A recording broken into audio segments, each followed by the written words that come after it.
আমাদের দেশনীয় বেগম খালেদা জিয়া অতি দ্রুত আল্লাহর রহমতে সুস্থ হয়ে আমাদের মাঝে ফিরে আসেন, আমাদের মাঝে আবার রাজনীতি করবেন, আমাদের নেতৃত্ব দেবেন, এই আশা থেকে আমরা স্থানীয় হাতে নিয়েছি।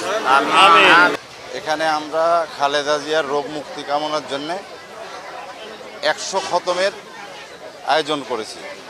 মাদ্রাসা ছাত্রদের নিয়ে আপনার শেষ মিলাদ করে আমরা মোনাজাত করে শেষ করি। জি, রোগ মুক্তি, খালেদা জিয়ার রোগ মুক্তি কামনার জন্য আমরা দোয়া করব এবং এটা দেখে যাতে আমাদের সাধারণ নেতাকর্মীরা উজ্জীবিত হয় এবং তার জন্য আরও দোয়া প্রার্থনা করে, এটাই আমাদের মূল লক্ষ্য।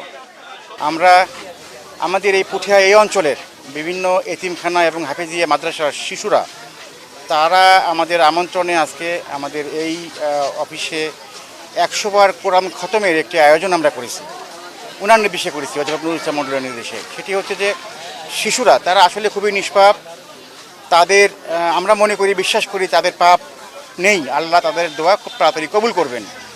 আর বিশেষ করে শিশুদেরকে আমরা পছন্দ করেছি কারণ হচ্ছে যে আমাদের দেশনেত্রী বেগম খালেদা জিয়া এখন অনেক অসুস্থ। আল্লাহ তাআলা এই বাচ্চাদের উসিলায় যদি তাদের দোয়াটা কবুল করে বেগম খালেদা জিয়াকে আবার আমাদের মাঝে ফিরিয়ে দিয়ে নেতৃত্ব দেওয়ার সেই তৌফিক দেন, এই দোয়া আমরা করতেছি। আসলে এই সময় আমরা খুবই আমাদের প্রয়োজন, দেশনেত্রী বেগম খালেদা জিয়ার নেতৃত্ব খুবই প্রয়োজন।